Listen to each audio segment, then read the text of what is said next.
ಎಲ್ರಿಗೂ ನಮಸ್ಕಾರ. ಫ್ರಾಕ್ಟಲ್ಸ್‌ಗೆ ಸ್ವಾಗತ. ಆ, ಸ್ವಲ್ಪ ದಿನದಿಂದ ವಿಡಿಯೋ ಮಾಡೋಕ್ಕಾಗಿರ್ಲಿಲ್ಲ. ವಿಡಿಯೋ ಮಾಡೋಕ್ಕಾಗಿಲ್ಲ ಅಂತಲ್ಲ, ಆಕ್ಚುಲಿ ವಿಡಿಯೋ ಮಾಡ್ತಾ ಇದ್ದೀನಿ. ಎಡಿಟಿಂಗಲ್ಲಿ ಫೇಲ್ಯೂರ್ ಆಗ್ತಾ ಇದ್ದೀನಿ. ಎಡಿಟಿಂಗಲ್ಲಿ ಫೇಲ್ಯೂರ್ ಆಗ್ತಿರೋದಕ್ಕೆ ಅಪ್ಲೋಡ್ ಮಾಡೋಕ್ಕಾಗ್ತಾ ಇಲ್ಲ.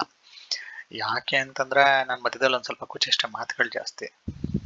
ಈ ಮಾತಾಡಿರ್ತೀನಿ, ಅದು ನಿಮ್ಮ ಮುಂದೆ ಪ್ರೆಸೆಂಟ್ ಮಾಡೋಕ್ಕಾಗಲ್ಲ. ಎಡಿಟಲ್ಲಿ ಫೇಲ್ಯೂರ್ ಆಗ್ತಿರೋದ್ರಿಂದ ಅದು ಆ ಕ್ಲಿಪ್ನ ಎಡಿಟ್ ಮಾಡೋಕ್ಕಾಗ್ತಾ ಇಲ್ಲ. ಸೊ ಅದರಿಂದಾಗಿ ನಾನು ಅಪ್ಲೋಡ್ ಮಾಡಕ್ ಆಗ್ತಾ ಇಲ್ಲ. ಇವತ್ತು ಬಸ್ಗಳು ಸ್ಟ್ರೈಕ್ ಇರೋದ್ರಿಂದ ಮನೇಲೇ ಇದ್ದೀನಿ. ಸೊ ನೋಡೋಣ, ಟ್ರೈ ಮಾಡ್ತೀನಿ. ಇವತ್ತಾರು ಒಂದು ಸ್ವಲ್ಪ ಪೇಷನ್ಸ್ ಇಂದ ಕುತ್ಕೊಂಡು ವಿಡಿಯೋ ಮಾಡಿ ಎಡಿಟ್ ಮಾಡಿ ನಿಮಗೆ ತಲುಪ್ಸೋಕ್ಕೆ. ಆಸ್ ಯೂಶುವಲ್ ನಾನು ಯಾವುದೇ ವಿಡಿಯೋ ಮಾಡಿದ್ರು ಒಂದು ಇನ್ಫಾರ್ಮೇಷನ್ನ ಮಾರ್ಕೆಟಲ್ಲಿ ಮ್ಯಾಕ್ಸಿಮಮ್ ಟೈಮು ಯೂಸ್ ಆಗೋವಂಥದ್ದು ಮತ್ತು ನಿಮ್ಗಳಿಗೆ ವರ್ತ್ ಆಗೋವಂಥ ಒಂದು ಕಾನ್ಸೆಪ್ಟ್ನ ನಾನು ಡಿಸ್ಕಸ್ ಮಾಡೋಕ್ಕೆ ಟ್ರೈ ಮಾಡ್ತಿರ್ತೇನೆ. ಸೊ ಪ್ರತಿದಿನ ಹೊಸ ಕಾನ್ಸೆಪ್ಟ್ ತರೋದು ತುಂಬ ಕಷ್ಟ. ಇನ್ನೊಂದೇನಂತಂದ್ರೆ ನಾನು ಹೇಳೋದು ಒಂದೇ, ಪ್ರತಿದಿನ ಹೊಸ ಕಾನ್ಸೆಪ್ಟ್ಗಳನ್ನ ಹುಡ್ಕೊಂಡು ಹೋಗ್ಬೇಡಿ. ಪ್ರತಿದಿನ ಹುಡುಕಿ ನಿಮ್ಗೆ ಯಾವುದು ಸೂಟ್ ಆಗಲ್ಲ. ಏನು ಕಲ್ತಿದ್ದೀರಾ ಅದಕ್ಕೊಂದಕ್ಕೆ ಸ್ಟಿಕ್ ಆಗಿ. ಇವತ್ತು ನನಗೆ ಟ್ರೇಡ್ ಸಿಕ್ಕಿಲ್ಲ, ಫುಲ್ ಡೇ ವೇಸ್ಟ್ ಅಂತ ನಾನು ಅನ್ಕೊಳ್ಳಲ್ಲ. ಆಕ್ಚುಲಿ ಫುಲ್ ಡೇ ವೇಸ್ಟ್ ಅಲ್ಲ ನನಗೆ. ಇವತ್ತೊಂದು ಕಲೀಲಿಕ್ಕೆ, ಇವತ್ತೇನೋ ಹೊಸದು ಕಲೀಲಿಕ್ಕೆ ಮಾರ್ಕೆಟಲ್ಲಿ ನನಗೊಂದು ಅವಕಾಶ ಸಿಕ್ತು. ಬಟ್ ನಾನು ಏನು ಫಾಲೋ ಮಾಡ್ತೀನೋ ಆ ಟ್ರೇಡಿಂಗ್ ಸೆಟಪ್ಗೆ ಬಂದರೆ ಮಾತ್ರ ಎಂಟ್ರಿ ಮಾಡೋಣ ಅಂತ ವೆಯ್ಟ್ ಮಾಡ್ತಿದ್ದೆ. ಸೊ ಇವತ್ತು ಕಂಪ್ಲೀಟ್ ಮಾರ್ಕೆಟ್ ನನ್ನ ಅಗೇನೆಸ್ಟ್ ಆಗೋಯ್ತು. ಸೊ ನಾನು ಎಂಟ್ರಿ ಮಾಡೋಕ್ಕೆ ಸಾಧ್ಯ ಆಗಲಿಲ್ಲ. ಅದಕ್ಕೊಂದು ಒಳ್ಳೆ ರೀಸನ್ ಕೂಡ ಇದೆ. ಎಂಟ್ರಿ ಮಾಡ್ತಿದ್ದೆ, ಸ್ಟಾಪ್ ಲಾಸ್ ಹಿಟ್ ಆಗ್ತಿತ್ತು, ಸ್ಟಾಪ್ ಲಾಸ್ ತಗೊಂಡು ಎಕ್ಸಿಟ್ ಆಗ್ತಿದ್ದೆ. ಇವತ್ತು ಎಷ್ಟು ಜನ ಮಾರ್ಕೆಟ್ ನೆಗೆಟಿವ್ ಹೋಗುತ್ತೆ ಅಂತ ಅನ್ಕೊಂಡಿದ್ರಿ? ನಾನಂತೂ ಪಾಸಿಟಿವ್ ಹೋಗುತ್ತೆ ಅಥವಾ ಗ್ಯಾಪ್ ಅಪ್ ಆಗುತ್ತೆ ಅಂತ ಅನ್ಕೊಂಡಿದ್ದೆ. ಸೊ ಮಾರ್ಕೆಟು ನನ್ನ ಎಗನೆಸ್ಟ್ ಆಗಿ ಹೋಗಿದ್ದಕ್ಕೆ ಸೊ ನಾನು ಕ್ಲಿಯರ್ ಕಟ್ಟಾಗಿ ಕೂತ್ಕೊಬಿಟ್ಟೆ. ಸೊ ಇದು ನನ್ನ ಡೇ ಅಲ್ಲ ಇದು. ಸೊ ಫಸ್ಟು ಒಂದು 2-3 ದಿನದೊಂದು ಅನಲೈಸ್ ಮಾಡೋಣ. ಯಾಕೆಂದರೆ ಈ ವಾರ ಫುಲ್ ಗ್ಯಾಪ್ ಇದೆ. ನಿಮಗೆ ಒಂದು ಸಲ ಅನಲೈಸ್ ಮಾಡೋಣ. ಸೊ ಇಲ್ಲೊಂದು ಅಲರ್ಟ್ ಹಾಕೊಂಡಿದ್ದೀನಿ. ಅಲರ್ಟ್ನ ಡಿಲೀಟ್ ಮಾಡ್ತೀನಿ.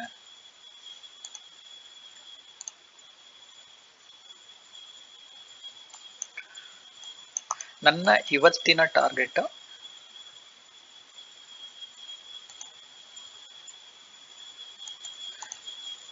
ನೋಡಿ. ನಾನು ಟಾರ್ಗೆಟ್ ಅಂತ ಹೇಳೋದಕ್ಕೂ ಇಂಬ್ಯಾಲೆನ್ಸ್ ಅಂತ ಹೇಳೋದಕ್ಕೂ ಸ್ವಲ್ಪ ಡಿಫ್ರೆನ್ಸ್ ಇರುತ್ತೆ. ಅದನ್ನು ಅರ್ಥ ಮಾಡ್ಕೊಳ್ಳಿ. ನನ್ನ ಟಾರ್ಗೆಟು ಇದು ನನ್ನ ಟಾರ್ಗೆಟ್ ಆಗಿರಲಿಲ್ಲ. ಇವತ್ತು ನನ್ನ ಟಾರ್ಗೆಟು ಅಪ್ಪರ್ ಸೈಡು, ಇದು ಅಪ್ಪರ್ ಸೈಡು ಅಂದರೆ ಮಾರ್ಕೆಟ್ ಬುಲಿಶ್ ಹೋದರೆ ನನ್ನ ಟಾರ್ಗೆಟ್ ಇದಾಗಿತ್ತು. ನನ್ನ ರಿವರ್ಸಲ್ ಪಾಯಿಂಟ್ ಬೇರೆ ಇತ್ತು. ಡೌನ್ ಸೈಡ್ ಆದರೆ ಈ ಲೆವೆಲ್, ಈ ತಗಡೆ ಲೋ ಬ್ರೇಕ್ ಆದರೆ ನಂದು ಇದಿತ್ತು. ಸೊ ರಿವರ್ಸಲ್ ಪಾಯಿಂಟು ನನಗೆ ಇದನ್ನ ನನ್ನ ಟಾರ್ಗೆಟ್ ಆಗಿ ಇಟ್ಕೊಂಡು ನಾನು ವೆಯ್ಟ್ ಮಾಡ್ತಿದ್ದೆ. ಡೌನ್ ಸೈಡ್ ಏನಾದ್ರು ನನ್ನ ಈ ಲೆವೆಲ್ ಬ್ರೇಕ್ ಆದರೆ ನನಗೆ ಟಾರ್ಗೆಟ್ ಬಂತು ಇದು ರಿವರ್ಸಲ್ ಪಾಯಿಂಟ್ ಬಂದು ಇಂಬ್ಯಾಲೆನ್ಸ್ ಝೋನ್ಗಳು. ಸೊ ನನಗೆ ಈ ಲೆವೆಲ್ಗಳು ನನಗೆ ಕೀ ಲೆವೆಲ್ಗಳಾಗ್ತಿತ್ತು. ಸೊ ಈ ಜಾಗದಿಂದ ನಾನು ಇದು ಟಾರ್ಗೆಟು, ಈ ಲೆವೆಲ್ಗಳಿಂದ ನಾನು ರಿವರ್ಸಲ್ ಯೋಚನೆ ಮಾಡ್ತಾ ಇದ್ದೆ. ಓಕೆನಾ? ಯಾಕೆಂದರೆ ಮಾರ್ಕೆಟ್ ಈ ಲೆವೆಲ್ನ ಟ್ಯಾಪ್ ಮಾಡಲೇಬೇಕು. ಇದಕ್ಕೊಂದು ಬೆಸ್ಟ್ ಉದಾಹರಣೆ ಕೊಡ್ತೀನಿ ನೋಡಿ, ಏನಕ್ಕೆ ಇಂಬ್ಯಾಲೆನ್ಸ್ ಜಾಗಕ್ಕೆ ಮಾರ್ಕೆಟು ಬರುತ್ತೆ ಅಂತ. ಓಕೆ, ತುಂಬ ಹಳೆ ಡೇಟಾ ಇಟ್ಕೊಂಡು ಹೋಗೋದು ಬೇಡ. ಪ್ರೆಸೆಂಟ್ ಏನೇನಾಗಿದೆ ನೀವು ನೋಡಿರ್ತೀರ ಮಾರ್ಕೆಟ್ನ. ನೋಡಿ, ಇಲ್ಲೊಂದು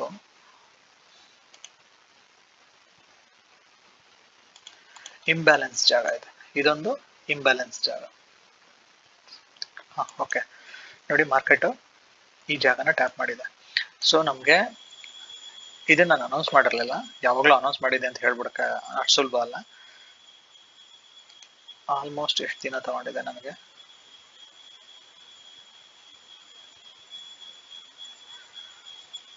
33 ರನ್ನಿಂಗ್ ಕ್ಯಾಂಡಲ್ಗಳು, ಅಂದರೆ ಆಲ್ಮೋಸ್ಟ್ 2 ತಿಂಗಳು ಟೈಮ್ ತಗೊಂಡಿದೆ ನನಗೆ ಈ ಇಂಬ್ಯಾಲೆನ್ಸ್ನ ಕ್ಲಿಯರ್ ಮಾಡಲಿಕ್ಕೆ. ಮಾರ್ಕೆಟು 2 ತಿಂಗಳು ಟೈಮ್ ತಗೊಂಡಿದೆ. ಸೊ ಹಂಗೇನೆ ಇಲ್ಲಿರೋ ಇಂಬ್ಯಾಲೆನ್ಸ್ ಇನ್ನೂ ಬಾಕಿ ಇದೆ. ಸೊ ಅದ್ರ ಜೊತೆಗೆ ಇನ್ನೊಂದು ಇಂಬ್ಯಾಲೆನ್ಸ್ ಇದೆ, ಅಲ್ಲಿವರೆಗೆ ಬರಬಾರ್ದು ಅಂತ ನಾನು ಯೋಚನೆ ಮಾಡ್ತೀನಿ, ಕೇಳ್ಕೊತೀನಿ ಆ್ಯಕ್ಚುಲಿ. ಇದೊಂದು ಇಂಬ್ಯಾಲೆನ್ಸ್ ಇದೆ, ಯಾಕೆಂದರೆ ಇನ್ವೆಸ್ಟ್ಮೆಂಟ್ಗಳು ನೆಲ ಕಚ್ಬಿಡ್ತವೆ ಈ ಲೆವೆಲ್ಗಳ ಗಂಟ ಮಾರ್ಕೆಟ್ ಬಂದ್ಬಿಟ್ರೆ. ಮೇ ಬಿ ಬರಲ್ಲ ಅಂತ ಅನ್ಕೋತೀನಿ, ಅನ್ಕೊಳ್ಳೋದ್ರಲ್ಲೇನು, ಬಟ್ ಮಾರ್ಕೆಟ್ ಏನು ಬಿಹೇವ್ ಮಾಡುತ್ತೆ ಅದೇ ಫೈನಲ್.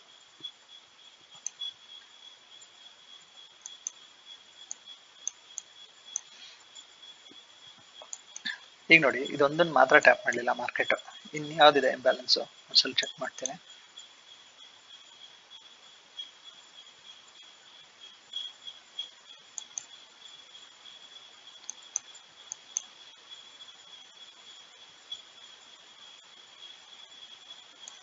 ನೋಡಿ, ಇಲ್ಲೊಂದು ಇಂಬ್ಯಾಲೆನ್ಸ್ ಇತ್ತು, ಇದನ್ನ ನಾನು ವಿಡಿಯೋದಲ್ಲಿ ಅನೌನ್ಸ್ ಮಾಡಿದ್ದೀನಿ.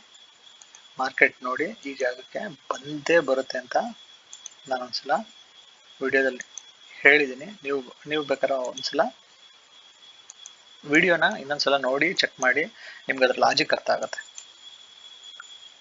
ಮತ್ತೆ ಈ ಜಾಗದ ಬಗ್ಗೆನೂ ನಾನು ಹೇಳಿದ್ದೀನಿ. ಈ ಇಂಬ್ಯಾಲೆನ್ಸ್ನ ಮಾರ್ಕೆಟು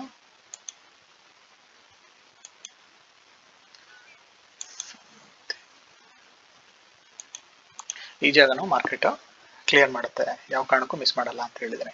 ಸೊ ಇವೆಲ್ಲ ಡೈಲಿ ರೇಂಜ್ ಮೇಲೆ ಮಾರ್ಕೆಟ್ ಮೂವ್ ಆಗಿರೋದು. ಸೊ ಬಟ್ ಇಂಬ್ಯಾಲೆನ್ಸ್ನ ಕ್ಲಿಯರ್ ಮಾಡೋಕ್ಕೆ ಮಾರ್ಕೆಟ್ ಬಂದೇ ಬರುತ್ತೆ. ಸೊ ಈಗ ಹಳೆಯ ಆಗೋಗಿರೋ ಇಂಬ್ಯಾಲೆನ್ಸ್ನ ಕ್ಲಿಯರ್ ಮಾಡೋದ್ರ ಜೊತೆಗೆ ಈಗ ಹೊಸದು ಯಾವ್ದು ಪೆಂಡಿಂಗ್ ಇದೆ ಅದನ್ನು ನೋಡೋಣ. ಸೊ ನಾಳೆ ನನಗೆ ಈ ಜಾಗಗಳು ತುಂಬ ಇಂಪಾರ್ಟೆಂಟ್ ಆಗುತ್ತೆ. ನನಗೆ ಈಗಿರೋ ಬ್ಯಾಲೆನ್ಸ್ ಜಾಗಗಳು ಇವೆಲ್ಲ ಮ್ಯಾಟ್ರ್ ಆಗುತ್ತೆ. ನೋಡಿ, ನನಗೆ ಇದೊಂದು ಇಂಬ್ಯಾಲೆನ್ಸ್ ಉಳ್ಕೊಂಡಿರೋ ಜಾಗ ಬುಲಿಶ್ ಸೈಡು, ಇದೊಂದು ಮಾರ್ಕೆಟ್ ಏನಾದ್ರು ಇದನ್ನ ಟ್ಯಾಪ್ ಮಾಡಿ ರಿವರ್ಸಲ್ ಆಯಿತು ಅಂತಂದರೆ ನನಗೆ ಈ ಜಾಗ ಅಂದರೆ ನಿಮಗೆ 56,412, 55,749 ಈ ಟಾರ್ಗೆಟ್ಗಳನ್ನ ಮಾರ್ಕೆಟ್ ಅಚೀವ್ ಮಾಡುತ್ತೆ ಅಂತ ನಾನು ಅಂದ್ಕೊಂಡಿದ್ದೀನಿ. ಸೊ ಈಗ ನಾನು ನೆಕ್ಸ್ಟ್ ನೆನ್ನೆದು ಒಂದು ಸ್ವಲ್ಪ ಮಾರ್ಕೆಟ್ ಅನಲೈಸ್ ಮಾಡ್ತೀನಿ, ಮಾಡಿಬಿಟ್ಟು ಇವತ್ತದು ಮಾರ್ಕೆಟು ಹೇಗಿತ್ತು, ನಾನು ಎಲ್ಲೆಲ್ಲಿ ದುಡುಕ್ತೆ ಅದ್ರ ಬಗ್ಗೆ, ಟ್ರ್ಯಾಪ್ ಆದೆ, ದುಡುಕ್ತೆ ಅಂತಲ್ಲ, ಎಲ್ಲೆಲ್ಲಿ ಟ್ರ್ಯಾಪ್ ಆದೆ ಅಥವಾ ನಾವು ಯೋಚನೆ ಮಾಡೋ ರೀತಿ ಎಲ್ಲೆಲ್ಲಿ ಮಿಸ್ ಹೊಡಿತು ಅನ್ನೋದ್ರ ಬಗ್ಗೆ ಮಾತಾಡೋಣ. ಸೊ ಒಂದ್ಸಲ ಯೋಚನೆ ಮಾಡಿ, ಈ ಕ್ಯಾಂಡಲ್ ಅಂದರೆ ನಿಮಗೆ ಮಂಡೆ ಕ್ಯಾಂಡಲ್, ಇದು ಬುಲಿಶ್ ಹೋಗುತ್ತೆ ಅಂತ ನಾನು ವಾಟ್ಸಪ್ಪಲ್ಲಿ ಮೆಸೇಜ್ ಮಾಡಿದ್ದೆ. ಏನು ಲಾಜಿಕ್ ಅದು, ಹೆಂಗೆ ಅದು ಬುಲಿಶ್ ಹೋಗೋಕ್ಕೆ ಸಾಧ್ಯ ಆಯಿತು ಅದ್ರ ಬಗ್ಗೆ ಒಂದು ಸ್ವಲ್ಪ ಡಿಸ್ಕಸ್ ಮಾಡ್ಬಿಟ್ಟು ಆಮೇಲಿಂದ ಇವತ್ತು ಇದಕ್ಕೆ ಹೋಗೋಣ. ಸೊ ಮೊನ್ನೆಯ ಕ್ಯಾಂಡಲ್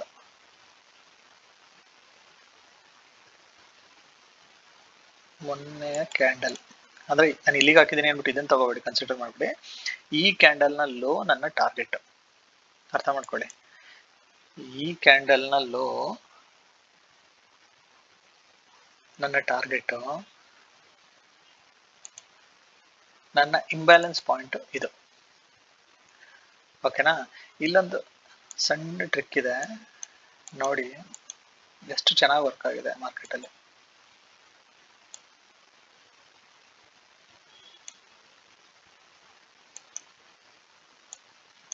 ಫಿಫ್ಟೀನ್ ಮಿನಿಟ್ಸು ಅಥವಾ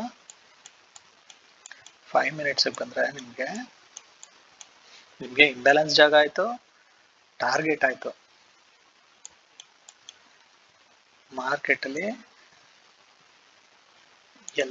ಇವೆಲ್ಲ ಕನ್ಸಿಡರ್ ಆಗುತ್ತೆ. ಇದು ನಮ್ಮ ಪಾಯಿಂಟ್ ಆಫ್ ಇಂಟ್ರೆಸ್ಟ್, ಇದು ನಮ್ಮ ಪಾಯಿಂಟ್ ಆಫ್ ಇಂಟ್ರೆಸ್ಟ್. ಈಗ ಏನಾಯ್ತು, ಇದಿಷ್ಟು ಸೇರಿ ನನಗೆ ಇದೊಂದು ಮೋಸ್ಟ್ ಪವರ್ಫುಲ್ ಸಪೋರ್ಟ್ ಅಥವಾ ರೆಸಿಸ್ಟೆನ್ಸ್ ಆಯಿತು. ಮೋಸ್ಟ್ ಪವರ್ಫುಲ್ ಸಪೋರ್ಟ್ ಅಥವಾ ರೆಸಿಸ್ಟೆನ್ಸ್ ಆಯಿತು. ಇಲ್ಲಿ ನೋಡಿ, ಮಾರ್ಕೆಟು ಎಂಥ ಫಾಲ್ ಬಂದಿತ್ತು, ಇದನ್ನು 5 ಮಿನಿಟ್ಸ್ ಶಿಫ್ಟ್ ಮಾಡ್ಕೊಡ್ತೀನಿ. ಇಲ್ಲಿಂದ ಮಾರ್ಕೆಟು ಒಂದು ಪಾಯಿಂಟ್ ಆಫ್ ಇಂಟ್ರೆಸ್ಟ್ನ ಟ್ಯಾಪ್ ಮಾಡಿ ರಿವರ್ಸಲ್ ಬಂದು ಮೊದಲು ಟಾರ್ಗೆಟ್ನ ಅಚೀವ್ ಮಾಡ್ತು. ಅದಾದ್ಮೇಲೆ ಇಂಬ್ಯಾಲೆನ್ಸ್ನ ಟ್ಯಾಪ್ ಮಾಡಿ ಒಂದು ಪಾಯಿಂಟ್ ಆಫ್ ಇಂಟ್ರೆಸ್ಟ್ನ ಟ್ಯಾಪ್ ಮಾಡಿ ಮಾರ್ಕೆಟು ಒಳಗಡೆ ಕ್ಲೋಸ್ ಆಯಿತು. ಸೊ ಇವಾಗ ಈ ಜಾಗದಲ್ಲಿ ಒಂದು ಪರ್ಫೆಕ್ಟ್ ಎಂಟ್ರಿ ಸೆಟಪ್ ಸಿಕ್ತು ಅಂತ ನಾನು ಅನೌನ್ಸ್ ಮಾಡಿಕೊಂಡೆ. ತೋರಿಸ್ತೀನಿ, ಅದೇನೋ ಒಂದು ನಿಮಿಷದಲ್ಲಿ ಮುಗಿಸಿದ್ರೆ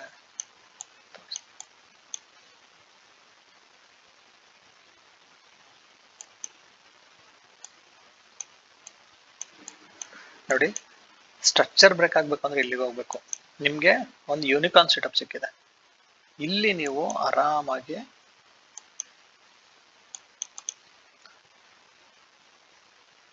ಫಿಬ್ ಯೂಸ್ ಮಾಡಿದ್ರೆ ಇಲ್ಲಿಂದ ಇಲ್ಲಿ ಎಂಟ್ರಿ ಇಲ್ಲೇ ಮಾಡಿದ್ರೆ ಓಕೆ, ಇದ್ರೊಳಗಡೆ ಮಾಡಿದ್ರೆ ಓಕೆ.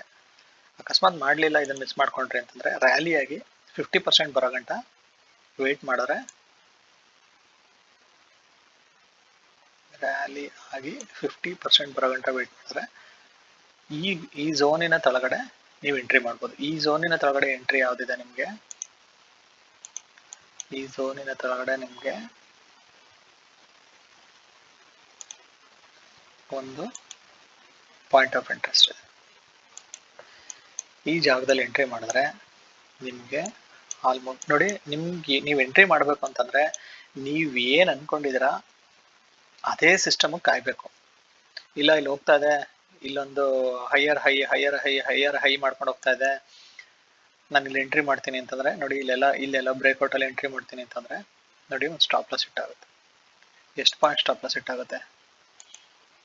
ಆಲ್ಮೋಸ್ಟ್ ನೀವು ಏನಾದ್ರು ಹೈಯಲ್ಲಿ ಎಂಟ್ರಿ ಮಾಡಿದ್ರೆ 120 ಪಾಯಿಂಟ್ಸ್. ಇಲ್ಲ ಈ ಕ್ಯಾಂಡಲ್ ಕ್ಲೋಸಿಂಗ್ ವೇಟ್ ಮಾಡ್ತೀನಿ ಅಂತಂದ್ರೆ ಆಲ್ಮೋಸ್ಟ್ 200 ಪಾಯಿಂಟ್ ಕೊಡ್ಬೇಕಾಗತ್ತೆ. ಅದೇ ಇಲ್ಲೇ ರಿವರ್ಸ್ ಆಯ್ತು ಅಂತಂದ್ರೆ, ಪಾಯಿಂಟ್ ಆಫ್ ಇಂಟ್ರೆಸ್ಟ್ ಅಲ್ಲಿ ರಿವರ್ಸ್ ಆಯ್ತು ಅಂತಂದ್ರೆ ಮ್ಯಾಕ್ಸಿಮಮ್ 50 ಪಾಯಿಂಟ್, 47 ಪಾಯಿಂಟ್ ಇದೆ, ಮ್ಯಾಕ್ಸಿಮಮ್ 50 ಪಾಯಿಂಟ್ ಸ್ಟಾಪ್ ಲಾಸ್ ಕೊಡ್ಬೋದು. ಆದಷ್ಟು ಚಿಕ್ಕ ಸ್ಟಾಪ್ ಲಾಸ್ ಕೊಟ್ಟು ಆಟ ಆಡೋಕ್ಕೆ ಟ್ರೈ ಮಾಡ್ಬೋದು. ಇದಕ್ಕೆ ಎಂತ ರಿವಾರ್ಡ್ ಸಿಗ್ತದೆ ನಿಮಗೆ? ನಮ್ಮ ರೂಲ್ಸ್ ಪ್ರಕಾರ ಏನು, ಇದರಲ್ಲಿ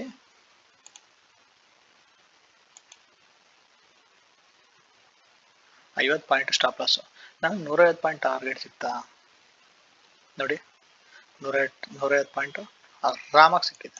ಅಕಸ್ಮಾತ್ ಏನಾರು ನೀವು ಟ್ರೈಲಿಂಗ್ ಸ್ಟಾಪ್ ಲಾಸ್ ಮಾಡ್ಕೊಂಡು ಹೋದ್ರೆ, ಅಥವಾ ಈ ಸ್ವಿಂಗ್ಗಳ ತಳಗಡೆ, ಈಗ ನೋಡಿ ಇಲ್ಲಿಂದ ಒಂದು ಬಂದು ಇಲ್ಲೊಂದು ಸ್ವಿಂಗ್ ಮಾಡ್ತು, ಇಲ್ಲಿರೋ ಸ್ಟಾಪ್ ಲಾಸ್ನ ತೆಗೆದು ಇಲ್ಲಿಗೆ ಶಿಫ್ಟ್ ಮಾಡಿಕೊಂಡು ಮತ್ತೆ ಸ್ವಿಂಗ್ ಕಂಪ್ಲೀಟ್ ಆಗಬೇಕು. ಇಲ್ಲಿಗೆ ಬಂತು, ಇಲ್ಲಿಂದ ಇಲ್ಲಿ ಸ್ವಿಂಗ್, ಇಲ್ಲಿಗೆ ಸ್ಟಾಪ್ ಲಾಸ್ನ ಟ್ರಯಲ್ ಮಾಡಿಕೊಂಡು ನೆಕ್ಸ್ಟ್ ಮತ್ತೆ ಯಾವುದಿದೆ ಇಲ್ಲಿ ಗಂಟ ಮಾಡಿದ್ರು ನಿಮ್ಮ 180 ಪಾಯಿಂಟ್ 150 ಪಾಯಿಂಟ್ಸು ಆರಾಮಾಗಿ ಅಚೀವ್ ಆಗುತ್ತೆ. ಆಲ್ಮೋಸ್ಟ್ ಇಲ್ಲಿವರೆಗೂ ಬರೋ ಗಂಟನೂ ನೀವು ಆರಾಮಾಗಿ ಕೂರ್ಬೋದು. ಅದಕ್ಕೇನೆ ಯಾವಾಗಲೂ ಅಷ್ಟೇ 150 ಪಾಯಿಂಟ್ ಅಂದರೆ 150 ಅಲ್ಲ, 1:3ಗೆ ಕೂತ್ಕೊಳ್ಳಿ. ನಿಮ್ಮ ಪಾಯಿಂಟ್ ಆಫ್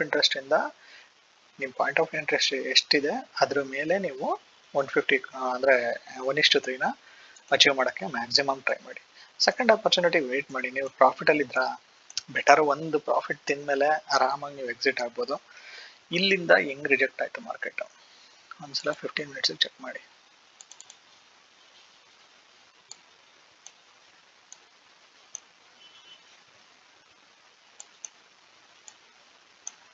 ನೋಡಿ, ಅಕಸ್ಮಾತ್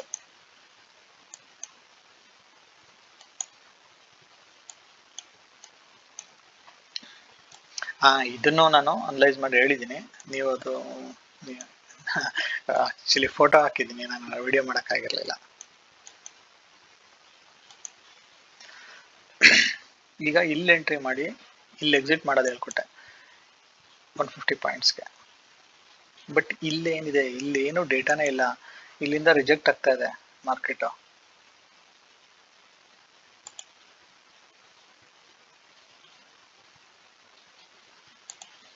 ಇದೊಂದು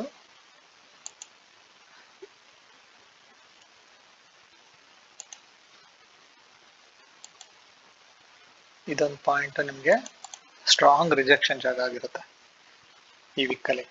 ಸೊ ಅದರಿಂದ ನೀವು ಬೆಟರು ಈ ವಿಕ್ಕಿ ಗಂಟ ಕೂರ್ಬೋದು, ಇಲ್ಲಾಂದರೆ 150 ಪಾಯಿಂಟ್ಸ್ ನೀವು ಕುತ್ಕೊಂಡು ಎಕ್ಸಿಟ್ ಆಗೋದು ಒಳ್ಳೆಯದು.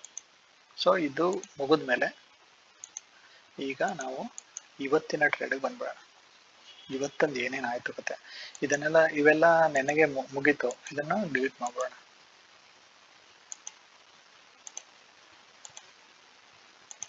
ಸೊ ನೆನೆ ಕ್ಲೋಸಿಂಗ್ ಏನು, ಪಾಸಿಟಿವ್ ಕ್ಲೋಸಿಂಗ್. ಸೊ ನನ್ನ ಟಾರ್ಗೆಟ್ ಯಾವುದು, ಇದು ನನ್ನ ಟಾರ್ಗೆಟ್, ಸರಿನಾ. ಮಾರ್ಕೆಟ್ ಫ್ಲಾಟ್ ಓಪನ್ ಆಯ್ತು, ನನಗೆ ಇಲ್ಲಿವರೆಗೆ ಹೋಗ್ಬೇಕು ಅನ್ನೋದೊಂದು ಇತ್ತು. ಇಲ್ಲಿವರೆಗೆ ಮಾರ್ಕೆಟ್ ಟ್ರೇಡ್ ಆಗಬೇಕು, ಇಲ್ಲ ಅಂತಂದ್ರೆ ಒಂದು ಗ್ಯಾಪ್ ಅಪ್ ಆಗಿ ಇದ್ರ ಮೇಲ್ಗಡೆ ಬರಬೇಕಾಗಿತ್ತು ಮಾರ್ಕೆಟ್. ಬಟ್ ಮಾರ್ಕೆಟ್ ಹಂಗೆ ಆಗಲಿಲ್ಲ. ಇಲ್ಲಿರೋ ಪಾಯಿಂಟ್ ಆಫ್ ಇಂಟ್ರೆಸ್ಟ್ಗೆ ಮಾರ್ಕೆಟ್ ರೆಸ್ಪೆಕ್ಟ್ ಮಾಡ್ತು. ಇಲ್ಲಿರುವಂತ ಒಂದು ಪಾಯಿಂಟ್ ಆಫ್ ಇಂಟ್ರೆಸ್ಟ್ಗೆ ಮಾರ್ಕೆಟ್ ರೆಸ್ಪೆಕ್ಟ್ ಮಾಡಿ ಅಲ್ಲಿಂದ ಒಂದು ಫಾಲ್ ಆಗ್ಬಿಡ್ತು. ಸೊ ಇಲ್ಲಿ ಏನಾಯ್ತು, ನಿಮಗೆ ಒಂದು ಸ್ಟ್ರಕ್ಚರ್ ಕಂಟಿನ್ಯೂ ಆಯ್ತು. ಸ್ಟ್ರಕ್ಚರ್ ಏನಾಯ್ತು, ಕಂಟಿನ್ಯೂ ಆಯ್ತು. ಅಂದ್ರೆ ಇಲ್ಲಿ ಯಾವುದೋ ಬ್ರೇಕ್ MSS ಆಗಲಿಲ್ಲ. ಇದು ಏನು ಫಾಲ್ ಬರ್ತಾ ಇದೆ ಅದ್ರದ್ದು ಕಂಟಿನ್ಯೂಷನ್ ಆಯ್ತು. ಎಲ್ಲೂ ನಿಮಗೆ ಸ್ಟ್ರಕ್ಚರ್ ಬ್ರೇಕ್ ಆಗಲಿಲ್ಲ. ಇದೇನಾದ್ರು ಸ್ಟ್ರಕ್ಚರ್ ಬ್ರೇಕ್ ಆಗಿ ಮೇಲ್ಗಡೆ ಕೂತಿದ್ರೆ ಸೊ ಅಪ್ಪರ್ ಸೈಡ್ ಹೋಗುತ್ತೆ. ಇಲ್ಲಿ ಯಾವುದೋ ಒಂದು ರಿಜೆಕ್ಷನ್ ಬ್ಲಾಕ್ ಇದೆ, ಇಲ್ಲಿ ಯಾವುದೋ ಒಂದು ಬ್ಲಾಕ್ ಇದೆಯಲ್ಲ, ಇಲ್ಲಿಗೆ ಸಪೋರ್ಟ್ ಮಾಡೋ ಗಂಟ ನಾನು ಬುಲಿಶ್ ಟ್ರೇಡ್ ಮಾಡ್ಬೋದಿತ್ತು. ಸೊ ಬಟ್ ಮಾರ್ಕೆಟ್ ಹಂಗಾಗ್ಲಿಲ್ಲ. ಸೊ ಒಂದು ನೆಗೆಟಿವ್ ಬಂತು. ಬಟ್ ಇದನ್ನ ನಾವು ಟ್ರೇಡ್ ಮಾಡೋಕ್ಕಾಗತ್ತಾ, ಅದನ್ನ ಖಂಡಿತವಾಗ್ಲೂ ಟ್ರೇಡ್ ಮಾಡೋಕ್ಕಾಗಲ್ಲ ಇಂಟರ್ಡೇ ಟ್ರೇಡರ್ಸ್. ಯಾಕೆ ಅಂತ ಹೇಳ್ತೀನಿ ಕೇಳಿ.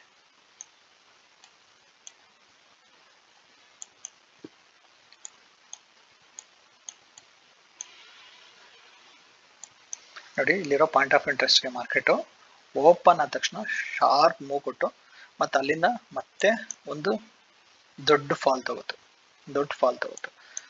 ಸೊ ಈಗ ಮಾರ್ಕೆಟ್ ನೆಗೆಟಿವ್ ಅಂತ ಗೊತ್ತಾಯ್ತು, ನಿಮ್ಮ ಸ್ಟ್ರಕ್ಚರ್ ಕಂಟಿನ್ಯೂ ಆಗ್ತಿದೆ ಅಂತ ಗೊತ್ತಾಯ್ತು. ಒಂದು ರಿವರ್ಸಲ್ ಬೇಕಲ್ಲ, ಒಂದು ರಿವರ್ಸಲ್ ಬೇಕು ಮಾರ್ಕೆಟಲ್ಲಿ. ಸೊ ಇಲ್ಲಿಂದ ಇಲ್ಲಿವರೆಗೆ ಒಂದು ಫಿಬ್ ಹಾಕೊಂಡ್ರೆ,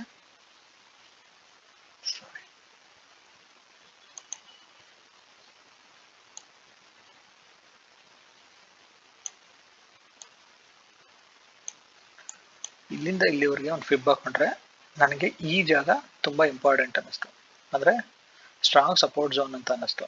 ಸೊ ಇಲ್ಲಿಂದ ಒಂದು ಟ್ರೇಡ್ ಮಾಡ್ಲಿಕ್ಕೆ ವೇಟ್ ಮಾಡ್ತಿದ್ದೆ. ಮಾರ್ಕೆಟ್ ಇಲ್ಲಿ ಒಂದು ಝೋನ್ ಕ್ರಿಯೇಟ್ ಮಾಡ್ಕೊತು. ನೋಡಿ, ಇಲ್ಲೊಂದು ಝೋನ್ ಕ್ರಿಯೇಟ್ ಮಾಡ್ಕೊತು. ಸೊ ಇದು ಇಲ್ಲಿ ನಾನು ಟ್ರ್ಯಾಪ್ ಆಗ್ತೀನಿ ಅನ್ನೋ ಒಂದೇ ಒಂದು ಭಯದಿಂದ ನಾನು ಇಲ್ಲಿ ಎಂಟ್ರಿ ಮಾಡೋಕ್ಕೆ ಸಾಧ್ಯ ಆಗಲಿಲ್ಲ. ಬಟ್ ಅದಾದ್ಮೇಲೆ ಮಾರ್ಕೆಟ್ ಫಾಲ್ ಆಯ್ತು. ಸೊ ನಾನು ಈ ಲೆವೆಲ್ನ ಬ್ರೇಕ್ ಮಾಡಲಿ ಅಂತ ವೇಟ್ ಮಾಡಿದೆ. ಬಟ್ ಪಾಯಿಂಟ್ ಆಫ್ ಇಂಟ್ರೆಸ್ಟ್ ನಮಗೆ ಇದು ಕೊಡ್ತು, ಇದನ್ನ ಒಂದು ಪಾಯಿಂಟ್ ಆಫ್ ಇಂಟ್ರೆಸ್ಟ್ ಕ್ರಿಯೇಟ್ ಮಾಡಿಕೊಡ್ತು. ಇದು ಸ್ಟ್ರಕ್ಚರ್ ಬ್ರೇಕ್ ಆದ್ಮೇಲೆ ನನಗೆ ಮಾರ್ಕೆಟ್ ಇಲ್ಲಿವರೆಗೆ ಬಂದ್ರೆ ನಾನೊಂದು ಟ್ರೇಡ್ ಮಾಡ್ಬೋದಿತ್ತು. ಬಟ್ ಮಾರ್ಕೆಟ್ ಇಲ್ಲಿವರೆಗೆ ಬರಲೇ ಇಲ್ಲ. ಬಟ್ ಇಲ್ಲೇನಾಯ್ತು ಅಂತಂದ್ರೆ, ಇಲ್ಲಿ ನಿಮ್ಗೆ ಬುಲ್ಲಿಶ್ ಬೈ ಸೈಡ್ಗೆ ಒಂದು MSS ಮಾಡಿಕೊಟ್ಟು. ಬೈ ಸೈಡ್ಗೆ ಇಲ್ಲಿ ನೋಡಿ, ಸ್ಟ್ರಕ್ಚರ್ ಬಂದು ಬ್ರೇಕ್ ಮಾಡಿ ಒಂದು MSS ಮಾಡ್ತು. MSS ಮಾಡಿದ್ಮೇಲೆ ನನಗೀಗ ಪಾಯಿಂಟ್ ಆಫ್ ಇಂಟ್ರೆಸ್ಟ್ ಯಾವುದು,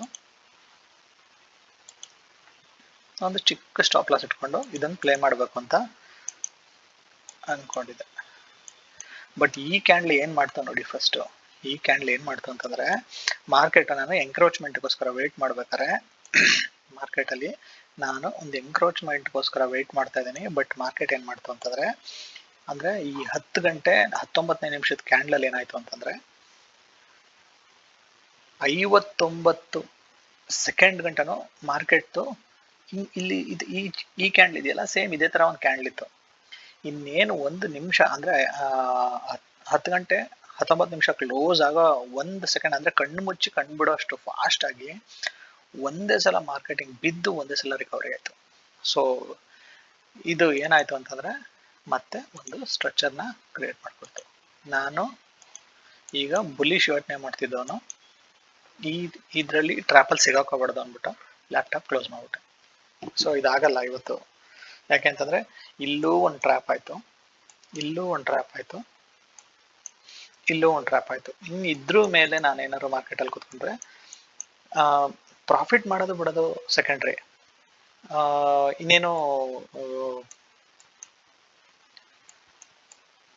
ಟ್ರ್ಯಾಪಲ್ಲಿ ಸಿಗಿದ್ರೆ ಡೈರೆಕ್ಷನ್ ಕರೆಕ್ಟ್ ಕ್ಲಿಯರ್ ಕಟ್ಟಾಗಿ ಬರ್ತಾ ಇಲ್ಲ. ಯಾಕೆ ಅಂತಂದ್ರೆ ನಾನು ಬುಲಿಶ್ ಯೋಚನೆ ಮಾಡ್ತಿದ್ದೀನಿ, ಬಟ್ ಮಾರ್ಕೆಟ್ ನೆಗೆಟಿವ್ ಹೋಗ್ತಾ ಇದೆ. ಸೊ ಇದನ್ನ ಬಿಡೋದು ಒಳ್ಳೇದು ಅಂದ್ಬಿಟ್ಟು ಮಾರ್ಕೆಟ್ನ ನಾನು ಇವತ್ತು ಟ್ರೇಡ್ ಮಾಡೋಕ್ಕೆ ಅವಕಾಶ ಸಿಗಲಿಲ್ಲ. ಸೊ ಇದಾದ್ಮೇಲೆ ಏನು ಟ್ರೈ ಮಾಡ್ಬೋದಿತ್ತು, ಮಾರ್ಕೆಟ್ 15 ಮಿನಿಟ್ಸ್ ಶಿಫ್ಟ್ ಆದರೆ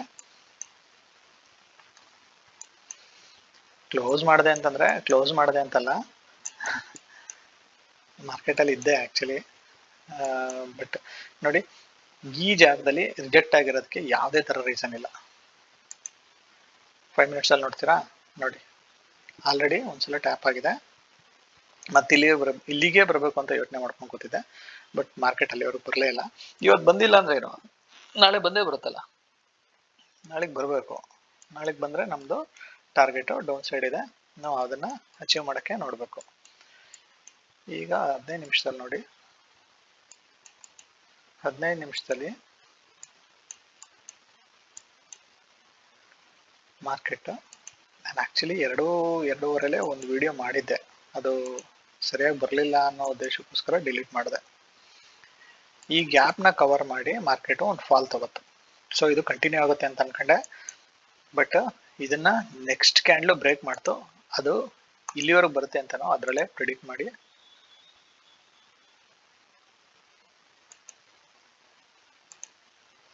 ಹೇಳಿದ್ದೆ ಇಲ್ಲಿವರೆಗೆ ಬರುತ್ತೆ ಅಂತ. ಸೊ ಇಲ್ಲಿವರೆಗೆ ಬಂದು ಮಾರ್ಕೆಟ್ ರಿಜೆಕ್ಟ್ ಆಗಿ ಮತ್ತೆ ಕೂತಿದೆ. ನಾಳೆ ನನ್ನ ಎಕ್ಸ್ಪೆಕ್ಟೇಷನ್ ಏನಂತಂದ್ರೆ ಒಂದು ಗ್ಯಾಪ್ ಡೌನ್ ಆಗಬೇಕು ಅಂತ ಯೋಚನೆ ಮಾಡ್ತಾ ಇದ್ದೀನಿ. ಗ್ಯಾಪ್ ಅಪ್ ಆದರೆ ಇದು ನನ್ನ ಸಪೋರ್ಟ್ ಝೋನು, ಅದು ಬಿಟ್ರೆ ಇದೊಂದು ನನ್ನ ಸ್ಟ್ರಾಂಗ್ ಸಪೋರ್ಟ್ ಝೋನ್. ಸೊ ಇದು ಇವತ್ತು ಮಾರ್ಕೆಟ್ನ ಒಂದು ಅನಾಲಿಸಿಸ್. ಸೊ ಯಾರೆಲ್ಲ ವಿಡಿಯೋಗಳನ್ನ ನೋಡ್ತಾ ಇದ್ದೀರಾ, ದಯವಿಟ್ಟು ಲೈಕ್ ಮಾಡಿ. ಶೇರ್ ಮಾಡೋಕ್ಕಾಗಲ್ಲ, ಶೇರ್ ಮಾಡಿದ್ರು ಬೇರೆಯವ್ರು ನೋಡೋಕ್ಕಾಗಲ್ಲ. ನಮ್ಮ ಗ್ರೂಪಲ್ಲಿರೋರು ವಿಡಿಯೋಗಳನ್ನ ನೋಡಿ ಕಾಮೆಂಟ್ ಮಾಡ್ಬೋದು ಅಂತ ಅನ್ಕೋತೀನಿ. ಕಾಮೆಂಟ್ ಮಾಡಿ, ಅದು ಮುಂದಕ್ಕೆ ಹೆಲ್ಪ್ ಆಗುತ್ತೆ. ಅಂದರೆ ನೆಕ್ಸ್ಟ್ ಏನಾದ್ರು ವಿಡಿಯೋ ಪ್ರಮೋಷನ್ನು, ಅದು ಪ್ರಮೋಷನ್ ಇಲ್ಲ, ಒಂದು ನಾವು ಮೂವ್ ಮಾಡಬೇಕು ಅಂತಂದಾಗ ನಮಗೊಂಚೂರು ಹೆಲ್ಪ್ ಆಗುತ್ತೆ. ಆದಷ್ಟು ಕಾಮೆಂಟ್ ಮಾಡಿ, ಚೆನ್ನಾಗಿದ್ರೆ ಕಂಟೆಂಟ್ ಇಷ್ಟ ಆದರೆ ಕಾಮೆಂಟ್ ಮಾಡಿ. ಏನು ಅರ್ಥ ಆಗಲಿಲ್ಲ ಅಂದರೆ ಕೇಳಿ, ಆದಷ್ಟು ಸಿಕ್ಕಿ ಮಾತಾಡೋಕ್ಕೆ ಟ್ರೈ ಮಾಡ್ತೀನಿ. ಈ ವಿಡಿಯೋನ ಇಲ್ಲೇ ನಿಲ್ಲಿಸೋಣ. ಎಲ್ರಿಗೂ ಒಳ್ಳೆಯದಾಗಲಿ. Thank you.